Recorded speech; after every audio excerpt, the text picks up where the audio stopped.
नमस्कार भक्तों, स्वागत है आपका। आज मैं आपके लिए अनंत चतुर्थी व्रत की विधि और कथा लेकर आई हूँ। अनंत व्रत की विधि इस प्रकार है। प्रातः काल नित्य क्रम व स्नान आदि करने के उपरांत पवित्र मन से भगवान का स्मरण करें। सर्वत्र सुख की कामना से लंबोदर विघ्न विनाशक श्री गणेश जी का ध्यान करें। प्रसन्न मन से श्री चतुर्भुज विष्णु भगवान को प्रणाम करें। सर्व मंगल मांगले शिवे स्वास साधिके शरणे त्र्यंबके गौरी नारायणे नमोस्तुते। यह श्लोक पढ़कर माता भगवती की स्तुति करके विद्याबल और वाणी की देवी सरस्वती को नमन करें।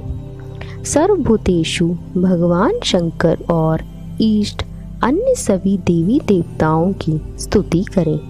इस प्रकार से धूप दीप देकर देव मूर्ति के समक्ष एकांत में दत्तचित्त से कथा पढ़े अथवा सुने। अनंत व्रत की कथा इस प्रकार है। सूत जी ने कहा, पूर्व काल में श्री गंगा जी के तट पर धर्मवीर युधिष्ठिर ने वीर जरासंध को मारने के लिए राजसूय यज्ञ प्रारंभ किया। उस युधिष्ठिर ने श्री कृष्णचंद्र के सहित भीमसेन, अर्जुन आदि भाइयों के साथ अनेक रत्नों से शोभित मोती जड़ी हुई स्वर्ग के समान विशाल भारी यज्ञशाला बनवाई और उसमें यज्ञ के लिए संपूर्ण राजाओं को अनेक प्रकार से प्रयत्न कर बुलाया। एक दिन गंधारी के गर्भ से उत्पन्न राजा धृतराष्ट्र का पुत्र, जो दुर्योधन नाम से विख्यात था, उस यज्ञशाला में आया। वहाँ कारीगरों की विविधता से उसे आंगन के स्थल भाग में जल की भ्रांति हुई और वह वस्त्र को ऊपर उठाकर धीरे धीरे चलने लगा। यह देखकर द्रौपदी आदि श्रेष्ठ स्त्रियां मुस्कुराने लगी और वह दुर्योधन आगे जाकर पानी को भूमि समझकर उस पानी के बीच में गिर पड़ा। यह देखकर संपूर्ण राजा लोग, ऋषिगण, तपस्वी और द्रौपदी आदि स्त्रियां हंसने लगी। यह देखकर राजाओं का भी राजा दुर्योधन अत्यंत क्रोधित होकर अपने मामा शकुनी के साथ अपने राज्य में जाने के लिए उद्यत हुआ। उस समय शकुनी ने अत्यंत मीठी वाणी में कहा कि हे राजन, अभी बहुत कार्य करना है, इसलिए आप क्रोध ना करें। हे राजेंद्र, यज्ञशाला में चलने के लिए उठिए। तब ऐसा ही सही, यह कहकर राजा दुर्योधन यज्ञशाला में चला गया। यज्ञ संपूर्ण होने पर राजा लोग यज्ञशाला से अपने अपने राज्यों में जाने लगे। तदंतर दुर्योधन भी राजाओं के साथ हस्तिनापुर में आया।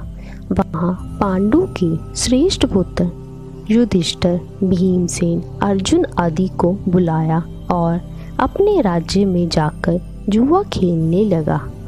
उस जुए में निष्पाप पांडवों का संपूर्ण धन और राज्य आदि जीत लिया। तब भाइयों के सहित युधिष्ठिर बड़ी विपत्ति को प्राप्त हो जंगलों में बंचरों के समान रहने लगे। पांडवों के इस समाचार को सुनकर भाइयों सहित युधिष्ठिर को देखने की इच्छा से जगदीश्वर श्री कृष्ण जी वहां गए। सूत जी ने कहा, दुख से अत्यंत दुर्बल होकर वन में रहते हुए पांडवों ने जब श्री कृष्ण जी को देखा तो क्रम से पूजन आदि और प्रणाम किया। अनंतर युधिष्ठिर जी बोले, हे प्रभु, भाइयों सहित हमको यह अत्यंत दुख प्राप्त हुआ है।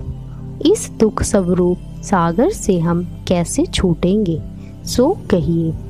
कौन से उत्तम देवताओं का पूजन करें अथवा कौन सा व्रत करें जिससे हमारा राज्य हमें मिले और आपकी कृपा से हमारा कल्याण हो।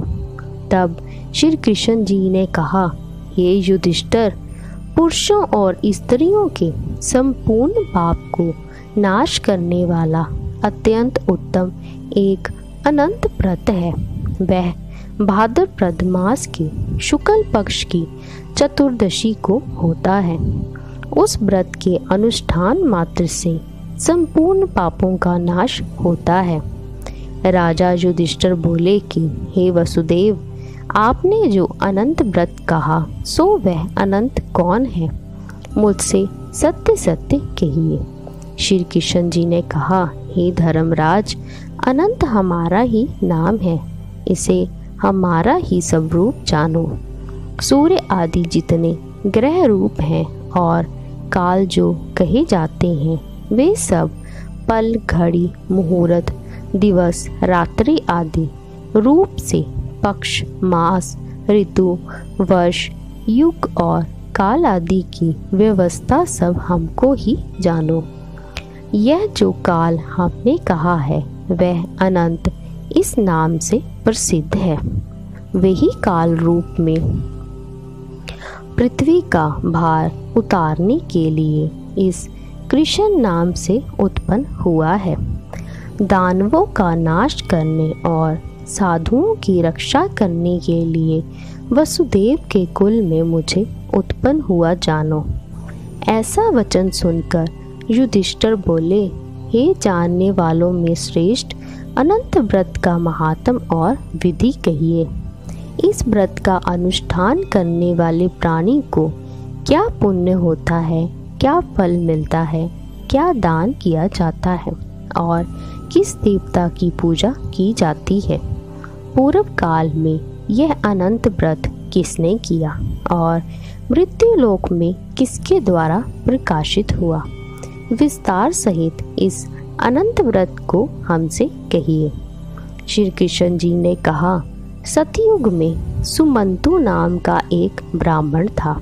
उसने विशिष्ट गोत्र में उत्पन्न सुंदर रूपवती दीक्षा नाम की भृगु ऋषि की कन्या से वेदों तक विधि से विवाह किया। हे राजन, उस स्त्री से कुछ समय बाद अनेक सुंदर लक्षणों युक्त एक कन्या उत्पन्न हुई। यह शीला नाम की अत्यंत सुशीला कन्या पिता के घर में बढ़ने लगी। एक दिन उसकी पतिव्रता माता काल ज्वर के दाह से दुखी होकर नदी के जल में प्राण त्याग कर स्वर्ग चली गई। तदंतर उस सुमंतु नामक ब्राह्मण ने धर्मपुंस ब्राह्मण की दुशीला नाम की कन्या से विधिवत विवाह किया। वह कन्या नाम के सुदृश्य ही दुष्ट स्वभाव की, कर्कश वचन बोलने वाली और बड़ी प्रचंड थी और वह शीला नाम की कन्या पिता के घर में गृह कार्य करने में बड़ी चतुर थी।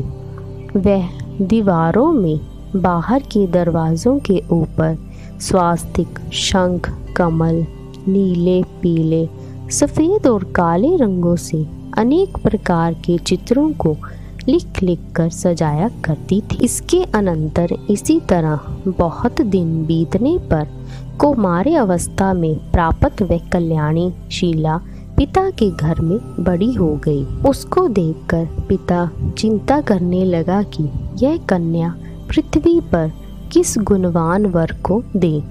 ऐसा विचार कर दुखी होने लगा। इसी समय मुनियों में उत्तम वेद वेदांग को जानने वाले कौंडिन्य नाम के मुनि विवाह की इच्छा से आए और बोले कि मैं तुम्हारी रूप गुण युक्त कन्या से विवाह करना चाहता हूँ। ऐसा सुनकर कन्या के पिता ने शुभ दिन में ब्राह्मणों में श्रेष्ठ कौंडिन्य को अपनी कन्या दे दी और हे धर्मराज, सुमंतु ने वेद की विधि से उसका विवाह कर दिया। उस समय वहाँ पर शुभ मंगलाचार होने लगे। स्त्रियां गीत गाने लगी और ब्राह्मण लोग स्वास्ति वाचन करने लगे। इस प्रकार विवाह क्रिया संपन्न करके ब्राह्मण ने अपनी कर्कशा स्त्री से कहा, दामाद के संतोष के लिए कुछ द्रव्य आदि दहेज में देना चाहिए। ऐसा सुनकर वह कर्कशा क्रोध में आकर घर की शोभा बिगाड़ती हुई जो कुछ था उसे पेटी में बंद करके दामाद से बोली कि आप अपने घर जाइए, हमारे घर में कुछ भी द्रव्य नहीं है। यदि विश्वास ना हो तो देख लीजिए। ये पार्थ ऐसा सुनकर सुमंतु उदास हुए किंतु चुप रहे और उस कन्या ने भोजन से बचे हुए अन्न आदि से मार्ग का संबल बनाया। कौंडिन्य मुनि भी नवविवाहिता सुमंतु की कन्या शीला को बैलगाड़ी में बैठाकर धीरे धीरे मार्ग में चलने लगे। जाते हुए पवित्र यमुना नदी को देखकर उसके किनारे गाड़ी खड़ी करके शिष्यों को उसकी देखरेख में नियुक्त कर स्वयं स्नान संध्या आदि आवश्यक कार्य करने लगे। मध्याह्न में भोजन के समय रथ से उतरकर नदी के किनारे उस शीला ने लाल वस्त्र पहने हुए स्त्रियों के झुंड को देखा। उन स्त्रियों के समूह को चतुर्दशी में भक्ति पूर्वक श्री जनार्दन भगवान का पूजन करते देखकर उसके पास जा वह शीला धीरे से पूछने लगी कि हे पूज्य स्त्रियों, यह क्या करती हो? इस प्रकार के व्रत का क्या नाम है? ऐसा सुनकर उस शीला से वे स्त्रियां बोली, यह अनंत का व्रत है, इसमें अनंत भगवान की पूजा की जाती है। ऐसा सुनकर शीला ने कहा कि मैं भी इस उत्तम व्रत को करूंगी। इस व्रत की क्या विधि है? इसमें क्या दान होता है? कौन से देवता पूजे जाते हैं? वे स्त्रियां बोली, हे शीले, उत्तम अन्न को प्रसतमार्थ लेकर मालपुआ आदि पकवान बनाकर आधा ब्राह्मण को देवे और आधा स्वयं भोजन करे, फिर शक्ति के अनुसार दक्षिणा देवे और यह व्रत नदी के तट पर करे तथा भगवान की कथा सुने। कुशा के शेषनाग बनाकर बांस के पात्र में रखे, फिर स्नान कराकर मंडल के भीतर रख उस अनंत भगवान का विधिवत पूजन करें। चंदन, पुष्प, दीप और अनेक प्रकार के नैवेद्य उनके आगे रखकर तथा मजबूत सूत का डोरा केसर में रंगकर 14 गांठ देकर हाथ में इस मंत्र से बांधे, हे वासुदेव, जिनका अंत नहीं है, ऐसे संसार रूपी महासमुंदर में डूबे हुए मेरा अच्छी तरह उद्धार करो और अपने अनंत रूप में लीन करो। हे सूत्र रूपी अनंत भगवान, आपको बार बार प्रणाम है। इस प्रकार सूत्र रूपी अनंत को हाथ में बांधकर स्वस्थ चित्त हो भोजन करें। संसार रूपी अनंत नारायण का ध्यान करके भोजन कर अपने घर जाएं। हे भद्रे, यह व्रत तुमसे कहा। श्री कृष्ण जी बोले, हे राजेंद्र, प्रसन्न चित्त से ऐसे व्रत का विधान सुनकर उस शीला ने भी सुंदर डोरे को बाएं हाथ में बांधकर व्रत किया। जैसे 14 गांठ देकर बाएं हाथ में बांधना कहा था, वैसे ही बांधकर फिर पाथ्य जो बचा था उसका आधा ब्राह्मण को दे बाकी स्वयं खाया। फिर प्रसन्नचित्त हो जब पति के साथ बैलगाड़ी में बैठकर अपने घर को गई, तभी से उसको शुभ शकुनों से व्रत के प्रति विश्वास हो गया। अनंत व्रत करने से गोधन आदि से युक्त और धन धान्य आदि से उसका घर भरा पूरा हो गया। वह सोने में पिरोए माणिक्य और मोतियों के हारों से भूषित रहती और उसके यहाँ इतने अतिथि आने लगे कि वह पूजन में सर्वदा व्यस्त रहती थी। मणिमन्य सुवर्ण के हारों से भूषित हुई वह मणियुक्त करधनी तथा मोतियों की मालाओं से अलंकृत उत्तम वस्त्र पहनी हुई सावित्री के समान शोभित होने लगी और घर में पति के साथ आनंद में रहने लगी। किसी समय उसके पति कौंडिन्य ने बैठी हुई शीला के हाथ में बंधा हुआ सुंदर डोरा देखा। उसको देखकर वह बोला कि हे शीले, यह डोरा क्या मुझे वश में करने को बांधा है? तुमने इसे क्यों धारण किया है? इसका कारण कहो। यह सुनकर शीला बोली, जिसके प्रसाद से संपूर्ण धन्य धान्य और संपदाएं मनुष्य को मिलती हैं, वही अनंत मैंने धारण किया है।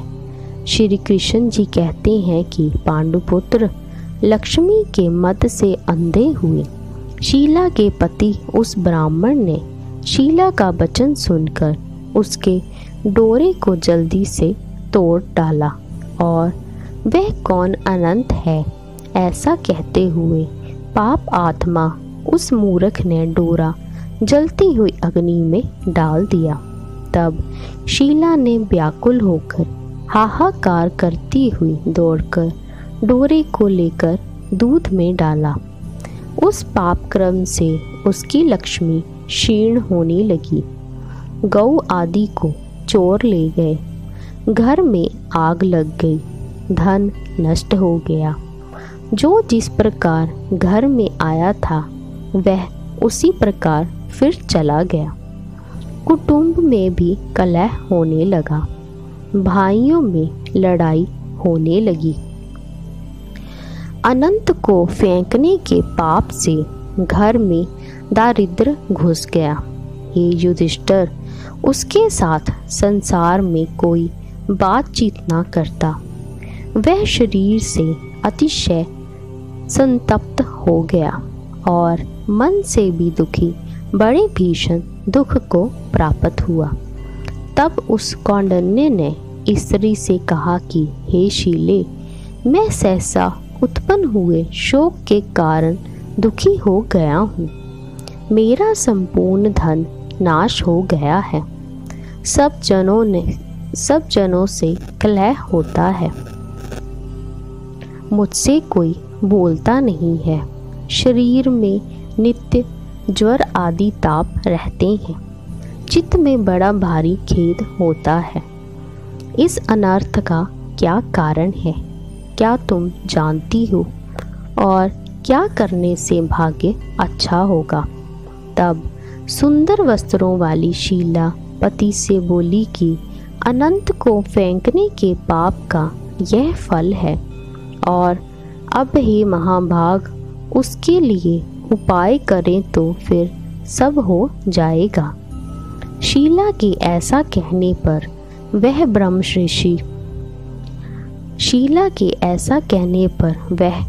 ऋषि मन से हरि भगवान की शरण में गए। इसके अनंतर वह कौंडिन्य निर्वेद को प्राप्त होकर वन को चला गया और उत्तम ब्राह्मण वायु का भक्षण कर तप करने लगा और उस परमेश्वर का मन से ध्यान करने लगा, जिसके प्रसाद से मुझे धन आदि मिला, जिसका अपमान करने से मैं निर्धन होकर दुख को प्राप्त हुआ, तथा यह सारा धन आदि मुझको अतिशय सुख और दुख देने वाला हुआ। ऐसा विचार करते हुए गहन वन में फिरने लगा। वहाँ पर उसने फूला हुआ एक आम का वृक्ष देखा, जिस पर एक भी पक्षी नहीं था और करोड़ों कीड़े लगे थे। उस आम के वृक्ष से उसने पूछा कि हे सौम्य, तुमने कहीं अनंत भगवान को देखा हो तो कहो। मेरे चित्त में अतिशय दुख है। यह सुनकर आम का वृक्ष बोला कि हे ब्राह्मण, मैंने अनंत को नहीं देखा। यह सुनकर वह दुखी होकर चल दिया और अनंत भगवान को कहाँ देखेंगे ऐसा विचार करता हुआ घूमने लगा। इतने में बछड़े सहित एक गाय को देखा जो वन में इधर उधर दौड़ रही थी। हे पांडव, वह ब्राह्मण गैया से बोला कि हे गौ, तुमने यदि अनंत भगवान को देखा हो तो कहो। तब गौ बोली कि हे कौंडिन्य, मैंने अनंत को नहीं देखा, मैं नहीं जानती। वहाँ से आगे जाकर घास पर बैठे हुए वृषभ को देखकर उससे पूछने लगा कि हे गौ के पति, तुमने अनंत भगवान को देखा है? वह वृषभ बोला कि मैंने अनंत भगवान को नहीं देखा। इसके बाद आगे जाते हुए कौंडिन्य ने बड़ी सुंदर 2 पुष्करणी देखी, जिनका जल इसमें से उसमें और उसमें से इसमें आता जाता हुआ अनेक प्रकार से किल्लोल करता था और कमल, कहार, कुमुदनी आदि के पत्तों से शोभित हो रहा था। भ्रमर, हंस, चकोर आदि, बगुला आदि से सेवित ऐसी उक्त बापियों को देखकर ब्राह्मण ने उनसे पूछा कि तुम दोनों ने अनंत भगवान को तो नहीं देखा है? यह सुनकर वह पुष्करणी बोली कि हे द्विज, हमने अनंत भगवान को तो नहीं देखा। उसके बाद आगे जाकर एक गधा और एक हाथी देखा। उन दोनों से भी ब्राह्मण ने पूछा कि आप लोगों ने तो कहीं अनंत भगवान को नहीं देखा? इस प्रकार सबसे पूछता हुआ वह ब्राह्मण निराश हो उसी जगह बैठ गया। राजन युधिष्ठिर वह कौंडिन्य जीवन से निराश और बड़ा विकल हो गया। बहुत गर्म उधर्व श्वास लेकर भूमि में गिर पड़ा। कुछ देर बाद जब होश में आकर हे अनंत ऐसा कहते हुए उठा तो अपने चित्त में निश्चय किया कि अब मैं प्राणों को त्याग दूंगा। श्री कृष्ण कहते हैं कि हे धर्मराज, जब उस ब्राह्मण ने प्राण देने के लिए वृक्ष में फांसी लगाई, उसी समय दयाद्र हृदय हो अनंत भगवान प्रत्यक्ष हो गए और वृद्ध ब्राह्मण का रूप धारण कर बोले कि यहाँ आओ। यह कहकर उस कौंडिन्य का दाहिना हाथ पकड़कर एक गुफा में ले गए। उस गुफा में कौंडिन्य ने एक शहर देखा जिसमें बड़े सब रूपवान स्त्री पुरुष विद्यमान थे और शुभदायक दिव्य सिंहासन पर भगवान बैठे थे, जिनके अगल बगल शंख, चक्र, गदा और गरुड़ शोभायमान हो रहे हैं। कभी न समाप्त होने वाली विभूति और कौस्तुभ मणि, बनमाला आदि अनेक प्रकार के आभूषण धारण किए हुए विश्व रूप अनंत भगवान को उस कौंडिन्य ने देखा। अतिशय प्रकाशमान उपयुक्त स्वरूप वाले अनंत को देखकर उनके आगे ऊंचे स्वर से हे प्रभु, आपकी जय हो ऐसा कह और प्रणाम करके बोला कि हे पुंडरीकाक्ष, मैं पाप स्वरूप और पाप कर्म करने वाला हूँ। मेरी आत्मा पाप रूप है और आपसे ही उत्पन्न हुआ हूँ। मेरी रक्षा करें और मेरे संपूर्ण पापों को नष्ट कर दें। उसका वचन सुनकर अनंत भगवान बड़े कोमल वचन से बोले कि हे विपेंद्र, डरो मत, जो तुम्हारे मन में है सो कहो। कौंडिन्य ने कहा, हे प्रभु, मैंने धन से उन्मत्त होकर अनंत का डोरा तोड़ डाला। उस पाप कर्म से मेरा धन नष्ट हो गया। घर में अपने जनों से कलह होता है, जिस कारण मुझसे कोई भी नहीं बोलता। इस प्रकार दुखी हो आपके दर्शन की इच्छा से मैं जंगल में फिरने लगा। हे देवताओं के स्वामी, आपने कृपा कर अपना दर्शन दिया। अब मुझसे दया करके उस पाप की शांति कहिए।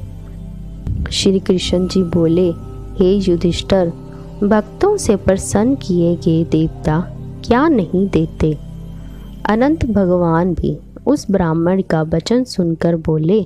अनंत भगवान ने कहा, हे कौंडिन्य, तुम अपने घर जाओ, देरी मत करो और भक्ति पूर्वक 14 वर्ष तक अनंत का व्रत करो। इससे संपूर्ण पापों से छूटकर पुत्र पौत्र को उत्पन्न कर इच्छित भोगों को भोग कर सिद्धि पाओगे। ऐसा सुनकर कौंडिन्य ने कहा, हे स्वामी, मैं कुछ पूछता हूँ, उसे कहिए।